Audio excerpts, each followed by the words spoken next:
네, 우리가 다 같이 나눌 하나님의 말씀은 데살로니가전서 5장 16절에서 18절 말씀입니다. 찾으셨으면 다 같이 한 목소리로 읽겠습니다. 시작. 항상 기뻐하라, 쉬지 말고 기도하라, 범사에 감사하라. 이것이 그리스도 예수 안에서 너희를 향하신 하나님의 뜻이니라. 아멘. 오늘 말씀에서 잠깐 기도하겠습니다. 하나님 아버지 감사합니다. 오늘 거룩한 주님의 날, 우리 사랑하는 111대대와 42대대 우리 형제들이 하나님 전에 나와서 하나님의 말씀을 듣습니다. 이 시간 성령이 우리의 눈과 귀와 마음을 열어주셔서 이 시간 이곳에서 선포되어지는 주님의 말씀을 우리가 듣고 깨닫고 우리 마음판에 새기고 우리의 삶 가운데 적용하며 살아낼 수 있는 모든 형제들 될 수 있도록 도와주시옵소서.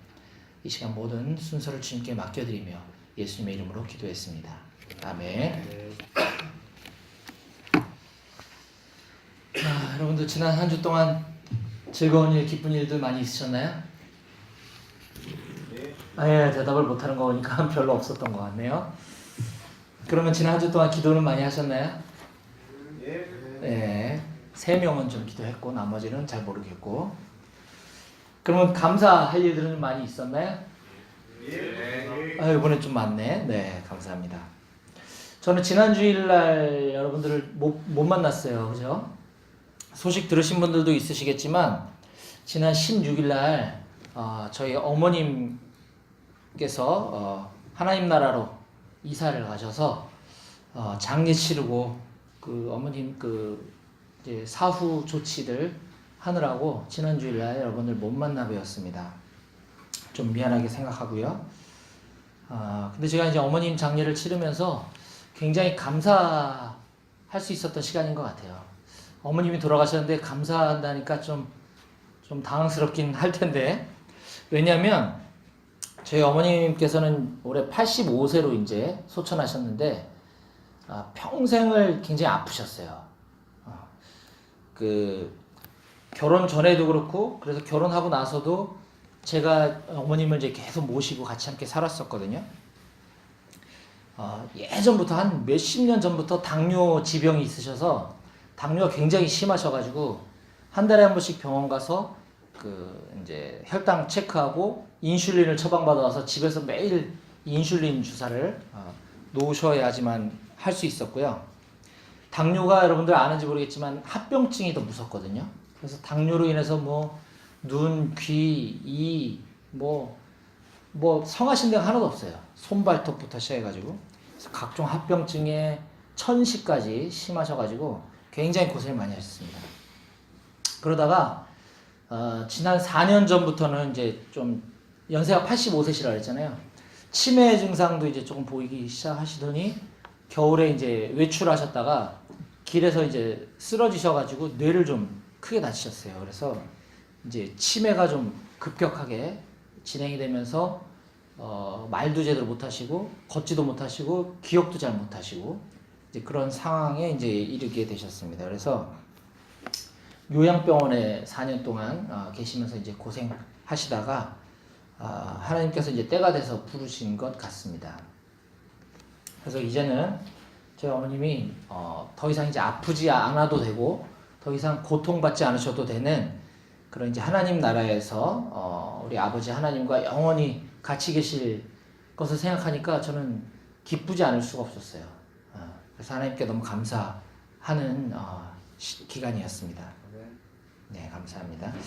그래서 오늘 이 시간 사도 바울이 이처럼 고통받고 핍박받고 있는 데살로니가 교회 성도들에게 믿음에 굳게 살아, 믿음을 강하게 해라. 그리고 데살로니가 교회 성도들을 위로하기 위해서 보낸 편지가 이 데살로니가서인데, 이 데살로니가서 본문을 가지고 우리가 너무나 잘 아는 암송하는 분들도 여기 꽤 있을 텐데, 항상 기뻐하라, 쉬지 말고 기도하라, 범사에 감사하라 라는 제목을 가지고 여러분들에게 말씀을 함께 나누려고 합니다. 우리 오늘 설교 말씀의 제목을 여러분들과 함께 한마디씩 저랑 같이 함께 따라했으면 좋겠어요. 자, 항상 기뻐하라. 항상 기뻐하라. 쉬지 말고 기도하라. 쉬지 말고 기도하라. 범사에 감사하라. 범사에 감사하라. 예, 아멘이시죠. 이 세 가지 단어, 기뻐하라, 기도하라, 감사하라. 이게 핍박받고 있는 데살로니가 교회 성도들에게 바울이 명령식으로다가 권면한 말씀인데, 기뻐하라, 기도하라, 감사하라라는 말 앞에는 다음과 같은 부사가 수식어로 붙어 있습니다. 항상 기뻐하라, 쉬지 말고 기도하라, 범사에 감사하라는 것이죠. 예, 이 바울이 이렇게 강조하며 힘주어 말했던 이 세 가지에 대해서 오늘 저는 여러분들과 한 가지씩 좀 나눠보려고 합니다. 첫 번째, 바울의 가르침은 항상 기뻐하라 라고 했습니다. 항상 기뻐하라. 사도 바울은 그가 보낸 여러 서신서, 우리 신약 성경에 나오는 성경 말씀 중에 굉장히 많은 책을 바울이 기록했는데요. 이 바울이 기록한 여러 편지들에는 기뻐하라 라는 표현을 여러 차례 반복해서 사용하고 있습니다. 고린도후서 13장 11절 말씀을 보면, 마지막으로 말하노니 형제들아 기뻐하라, 온전하게 되며 위로를 받으며 마음을 같이하며 평안할지어다 라고 말씀하고 있습니다. 바울은 고린도 교회를 향해서 보낸 두 번째 편지에 맨 마지막 부분에 결론처럼 이렇게 얘기하고 있는 겁니다. 마지막으로 내가 너에게 말하노니 형제들아 기뻐하라 라는 것이죠. 빌립보서 2장 17절 18절 말씀에도 이렇게 기록하고 있습니다. 만일 너희 믿음의 제물과 섬김 위에 내가 나를 전제로 드릴지라도 나는 기뻐하고 너희 무리와 함께 기뻐하리니 이와 같이 너희도 기뻐하고 나와 함께 기뻐하라. 이 빌립보서 말씀은 바울이 감옥에서 기록한 서신입니다. 감옥에서 기록한 편지에 보면 이렇게 이야기하는 것이죠. 나는 기뻐하고 있다. 너희들과 함께 기뻐할 것이다. 이와 같이 내가 그러는 것처럼 너희들도 기뻐하고 나와 함께 기뻐하기를 원한다. 내가 비록 전제와 같이 부어질지라도, 즉 내가 죽어서 감옥에서 예수님의 이름으로 죽어서 희생 제물이 될지라도 나는 기뻐할 것이다 라고 이야기하고 있는 것입니다. 뿐만 아니라 빌립보서 3장 1절에도 끝으로 나의 형제들아 주 안에서 기뻐하라. 빌립보서 4장 4절에 주 안에서 항상 기뻐하라. 내가 다시 말하노니 기뻐하라. 우리 아까 불렀던 찬양도 주 안에서 기뻐해. 예. 이 기뻐하라라는 말을 바울은 이처럼 습관적으로 수도 없이 반복해서 하고 있는데, 심지어 감옥에 갇혀있는 상태에서도 그렇게 이야기했다라고 하는 것입니다. 여러분, 기뻐하는 건 알겠는데 항상 어떻게 기뻐할 수 있을까요?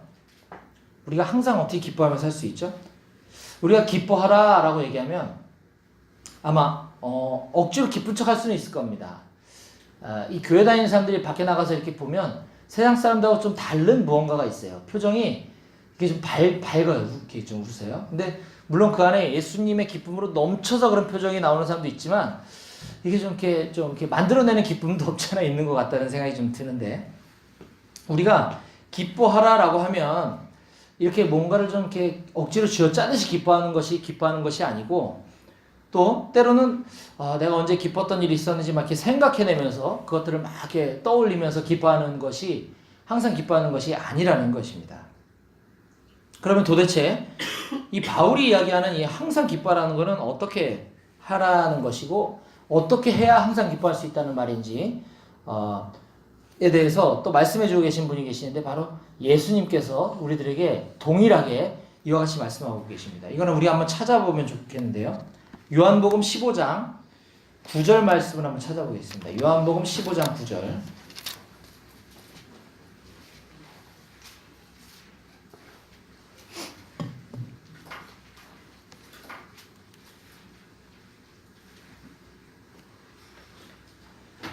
요한복음 15장 9절부터 12절까지 말씀을 한번 찾아보겠습니다. 요한복음 15장 9절부터 12절입니다.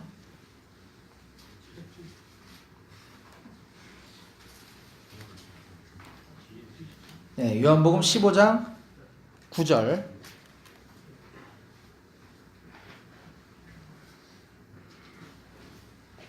부터 12절까지 말씀인데요.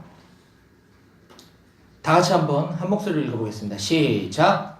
아버지께서 나를 사랑하신 것 같이 나도 너희를 사랑하였으니 나의 사랑 안에 거하라. 내가 아버지의 계명을 지켜 그의 사랑 안에 거하는 것 같이 너희도 내 계명을 지키면 내 사랑 안에 거하리라. 내가 이것을 너희에게 이름은 내 기쁨이 너희 안에 있어 너희 기쁨을 충만하게 하려 함이라. 내 계명은 곧 내가 너희를 사랑한 것 같이 너희도 서로 사랑하라는 이것이니라. 아멘. 네, 즉 항상 기뻐하라. 예수님께서도 이렇게 말씀하고 계신데, 이 항상 기뻐하라는 건 억지로 기뻐하거나 어떤 기뻤었던 일을 떠올리면서 기뻐하라는 것이 아닙니다. 제가 어머니 장례를 치르면서 기뻐하고 감사할 수 있었던 것은 어머니하고의 그 즐거웠던 추억을 제가 떠올렸기 때문이 아니라는 말입니다.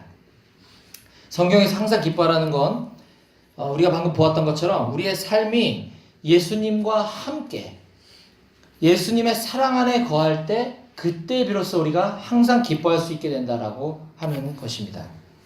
그 기쁨은 그래서 결국 구원에 대한 확신의 근거, 우리가 죽으면 천국 갈 수 있다라고 하는 그 확신의 근거가 되시는 예수님 때문에 기뻐할 수 있다라는 것입니다. 영원한 생명의 소망 되신 예수 그리스도 때문에 우리가 항상 기뻐할 수 있다는 사실을 기억했으면 좋겠습니다. 또한 이 항상 기뻐하라는 말씀은 우리의 기쁨이 예수 그리스도와의 사랑의 관계에서 비롯된다라고 하는 사실을 우리가 방금 읽었던 요한복음 15장 말씀에서 예수님은 우리들에게 가르쳐주고 계십니다. 그래서 우리가 서로 사랑할 때 주님의 기쁨이 우리 안에 있게 되고 우리의 기쁨이 충만해진다라고 하는 말씀입니다. 그래서 항상 기뻐하라는 것은 이렇게 웃고 다니라는 그 기뻐하라는 것이 아니라 서로 사랑하라라는 뜻이라는 겁니다. 네, 우리가 서로 사랑하는 것, 그것이 바로 항상 기뻐하는 것이다 라고 하는 것입니다. 여러분, 여기 계신 서로 전우들끼리 서로 사랑하고 계시나요? 네. 네. 뭐 미워하지 않는다 그래서 사랑한다라고 우리가 얘기할 수는 없습니다. 미워하지 않는 거와 사랑한다는 거는 이 수준이 다릅니다. 그래서 단순히 미워하지 않는 것이 아니고 우리는 전우를 진심으로 사랑해야 됩니다. 예수 그리스도의 사랑 안에서. 우리 시간 옆에 있는 전우들과 또 앞뒤에 앉아있는 전우들과 함께 이렇게 서로 인사했으면 좋겠습니다. 5명 이상씩에게 이렇게 인사합시다. 형제님 사랑합니다. 형제님 사랑합니다. 네. 고참도 형제님이에요. 형제님 사랑합니다.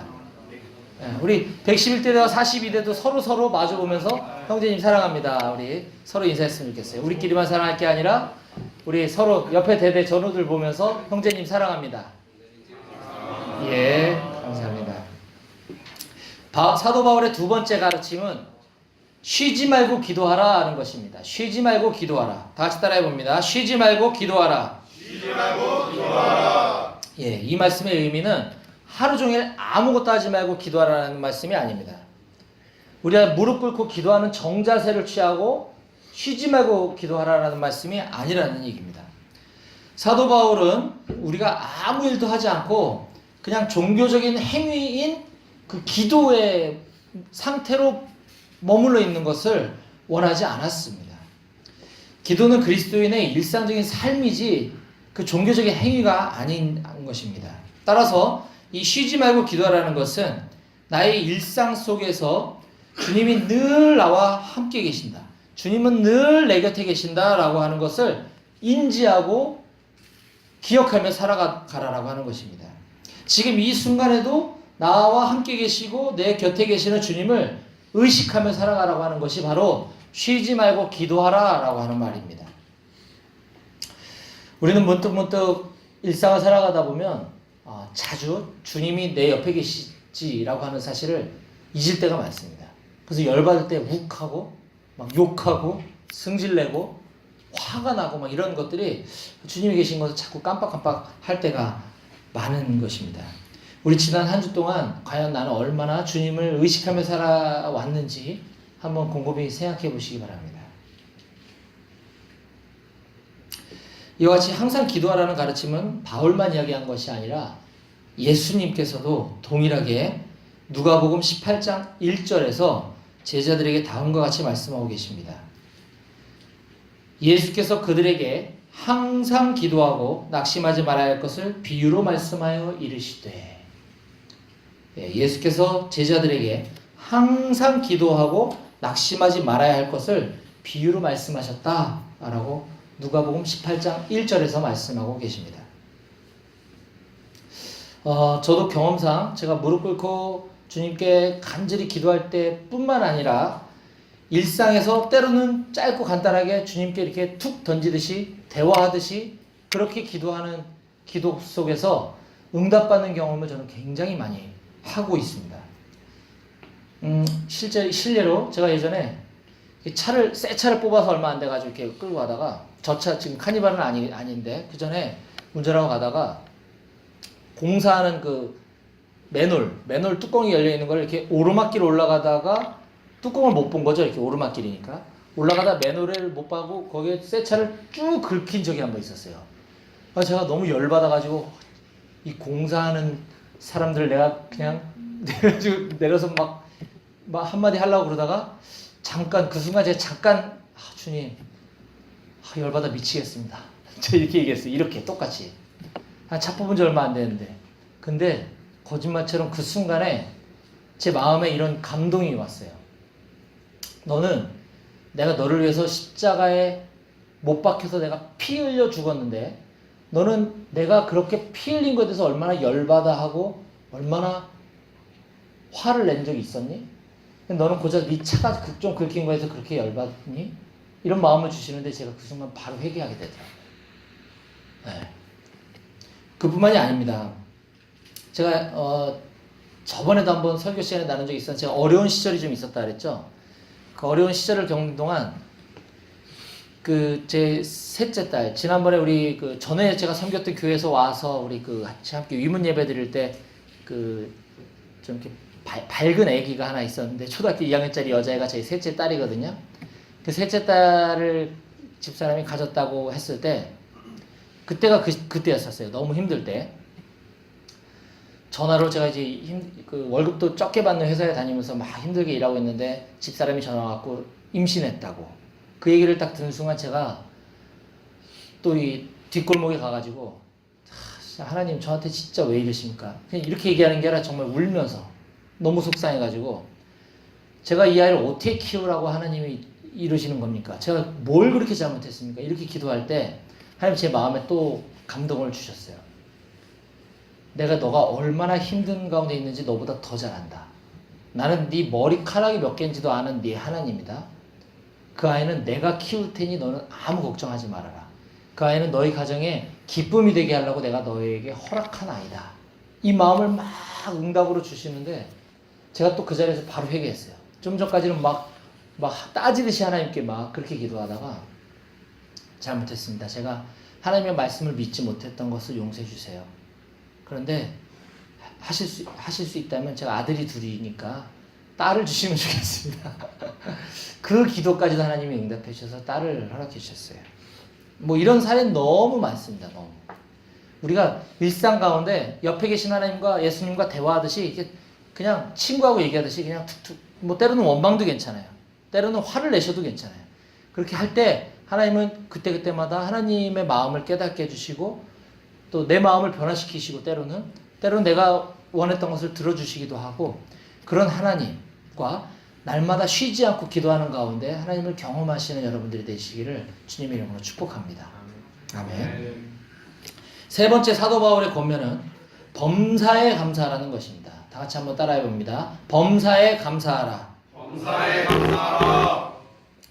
예전에 감사하는 신앙생활에 대해서 이야기할 때 종종 그 오프라 윈프리에 대한 그 사례를 들곤 하는 것을 많이 들었었습니다. 여러분들 오프라 윈프리 아시죠? 예. 오프라 윈프리 모르시나요?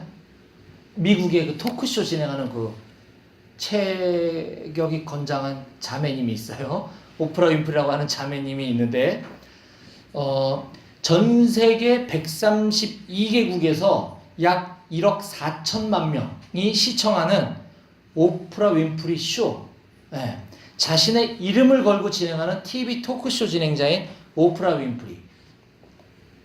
이 오프라 윈프리의 그 성장 배경에 대해서는 많은 목사님들이 설교 때 특히 추수감사절이 다가오면 이 예화로 이야기를 하시곤 합니다. 그리고 이 기독교 서적의 베스트셀러라고 하는 그 전광 목사님이 쓰신 그 평생감사라고 하는 책이 있어요. 평생감사라는 책에도 이 오프라 윈프리의 그 사례가 소개되고 있습니다.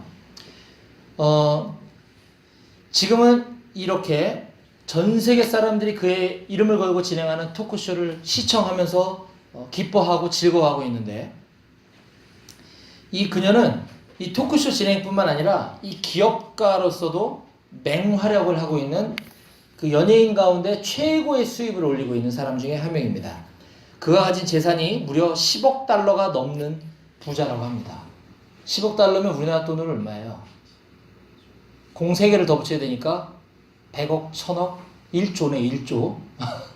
재산이 1조가 넘는다는 거예요. 그야말로 자타공인 그 부의 성공까지도 이룬 그 오프라 윈프리. 그녀는 하지만 과거에 정반대의 삶을 살았었습니다. 지극히 가난한 미혼모에게서 태어나 할머니 손에서 자랐습니다. 그의 어머니는 미혼모였는데 할머니 손에서 자라면서 9살 때 삼촌에게 성폭행을 당한 적이 있고요. 14살 때는 그녀가 그 오프라 윈프리가 14살이면 중학교 1학년 나이잖아요. 오프라 윈프리가 그녀의 엄마처럼 똑같이 미혼모가 됩니다. 14살의 그 어린 아이가 아이를 임신하고 미혼모가 되는 거죠. 그가 낳은 아이는 태어난 지 2주 만에 죽었고요. 자기가 낳은 아이가 그 14살짜리 소녀가 자기가 낳은 아이가 죽었을 때 얼마나 그 충격이 컸겠습니까? 그 충격으로 인해서 가출해서 마약 중독자로 하루하루를 살아가게 됩니다. 14살, 15살 때 가출해서 마약 중독에 빠지게 되는 거죠.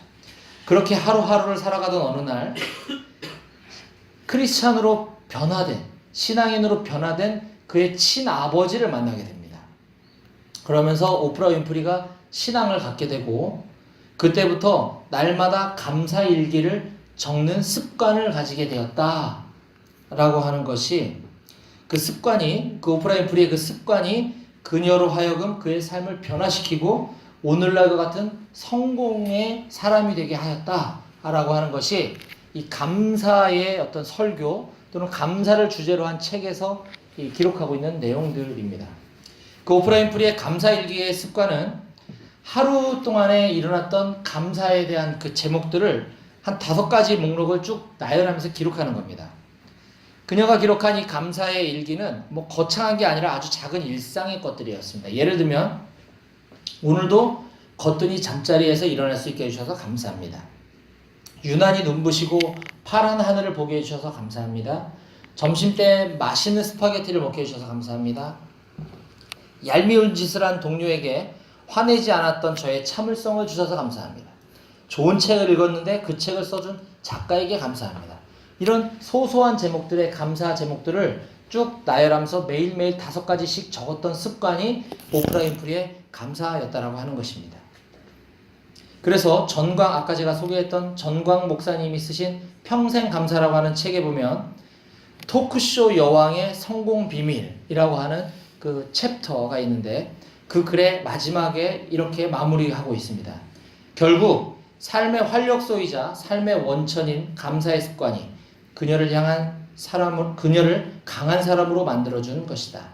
이처럼 사소한 일상의 것을 감사하며 감격하는 사람만이 삶의 소중함을 깨닫는다.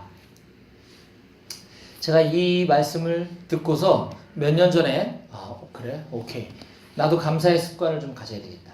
그래서 나도 오프라 윈프리처럼 감사일기 쓰는 습관을 가져봐야지 라고 하면서 매일매일 제 페이스북과 카카오 스토리에 그날 있었던 감사의 제목들을 쭉 적어서 올리는 그것들을 시작하였습니다.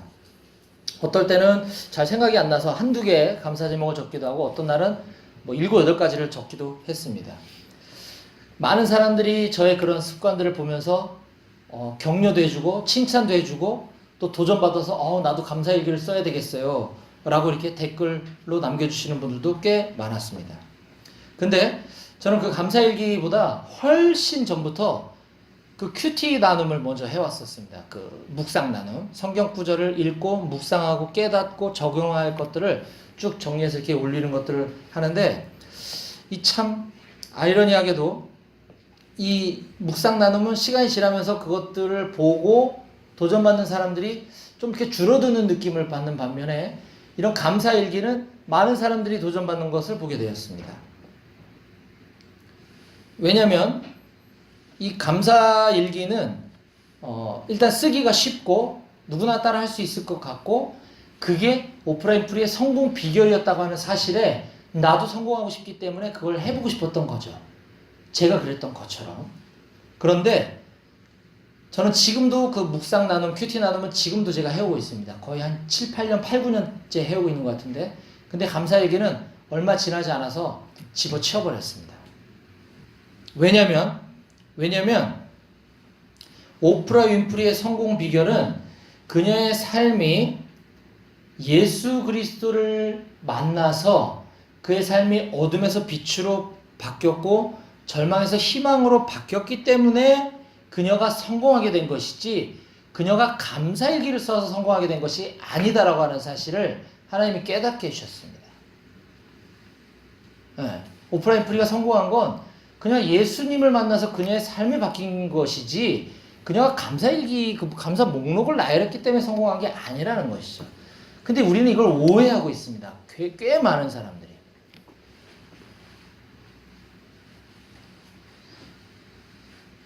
그 앞서 예를 들었던 그녀의 감사의 제목들을 여러분들이 들으셔서 아시겠지만, 그냥 그날 있었던 일상을 그냥 기록한 것들 뿐이지 그녀의 신앙 고백이 아닙니다. 오늘 내가 일찍 일어나게 해주셔서 감사합니다. 이게 신앙 고백이 아니잖아요. 그냥 우리가 그 일상의 사소한 일들까지도 감사하는 그런 습관, 또 긍정적인 마인드를 길러주는 습관을 갖기에는 뭐 나쁘지 않은 것 같습니다. 감사일기. 하지만 그것이 나의 성공을 보장한다 라고 보면 굉장한 오산입니다. 그건 미신이다 라는 것입니다. 제가 그걸 깨닫는 순간 감사일기 쓰는 것을 때려치웠습니다. 이런 감사일기 쓰는 습관은 예수를 믿지 않는 사람도 얼마든지 할 수 있습니다. 근데 안타까운 것은 그런 식으로 감사의 삶을 사는 사람들이 우리 교회 안에도 많이 있다고 하는 사실입니다. 우리가 감사하자, 항상 감사하자. 이 감사할 때 그런 것들에 대해서 감사하는 것, 뭐 그런 삶을 주신 하나님께 감사를 돌리는 건 좋죠. 오늘도 이렇게 쾌청한 날씨를 주신 하나님 감사합니다. 이게 아니라 오늘 좋은 날씨 감사합니다. 오늘 일찍 일어나서 감사합니다. 아니라 저같이 게으른 자를 예수님 때문에 변화시켜 주셔서 이렇게 부지런하고 일찍 일어날 수 있는 사람으로 바꾸어 주신 하나님께 감사합니다. 이러면 괜찮아요. 근데 오늘 아침에 일찍 일어난 게 감사한 게 뭐 어쩌자는 거예요. 그죠? 그건 아니라는 겁니다. 그게 아니라는 겁니다. 이와 같은 감사의 이 잘못된 습관들, 이 미신적인 감사의 제목들이 우리 기도 안에, 우리의 기도 가운데 굉장히 많이 팽배해 있는 것을 저는 봅니다. 지금 집값이 많이 떨어지고 있는데 집이 잘 팔리게 해주셔서 감사합니다. 이번에 직장에서 승진하게 해주셔서 감사합니다. 제가 열심히 공부하긴 했지만 그럼에도 불구하고 이렇게 좋은 대학교 들어가게 해주셔서 감사합니다. 그게 뭐 그렇게 대단한가요? 제가 뭐 좋은 대학 들어가면 하나님 감사하고 제가 대학에 떨어지면 그러면 하나님 떠나야 되는 건가요? 아니라는 거죠. 이런 감사일기는 더 이상 거룩한 신앙의 습관이 아닙니다. 그래서 여러분들도 어디서 그런 얘기 들을 때 그런 감사의 습관을 좀 갖지 않으셨으면 좋겠습니다. 그렇다면 성경이 말하는 범사에 감사라는 말씀은 과연 무슨 뜻이냐? 도대체 어떻게 감사라는 말이냐? 이거를 우리 성경에서 찾아봐야 됩니다.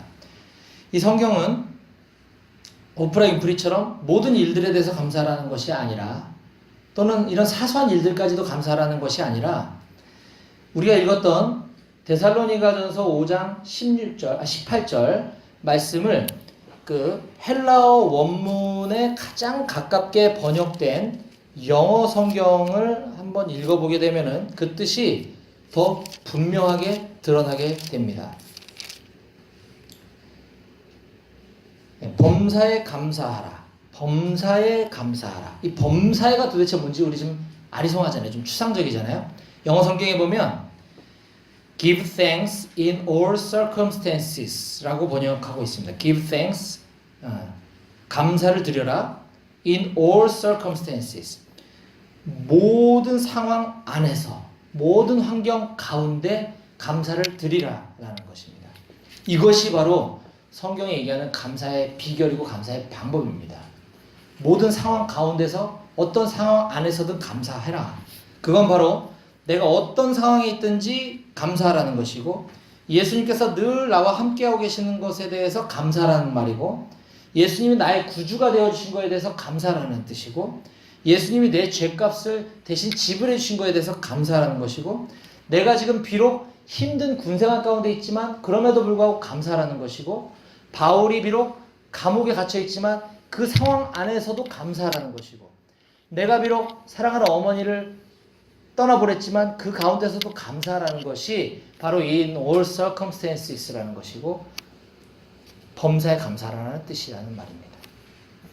즉 나에게 어떤 일이 일어났기 때문에 그걸 감사라는 것이 아니고, 나에게 어떤 좋은 일이 일어났기 때문에 감사라는 것이 아니고, 내가 어떤 상황에 처했든지 하나님께 감사하는 삶, 그것이 바로 범사에 감사라는 삶이라는 것입니다. 이제 우리의 감사의 기도 제목들을 좀 바꿨으면 좋겠습니다.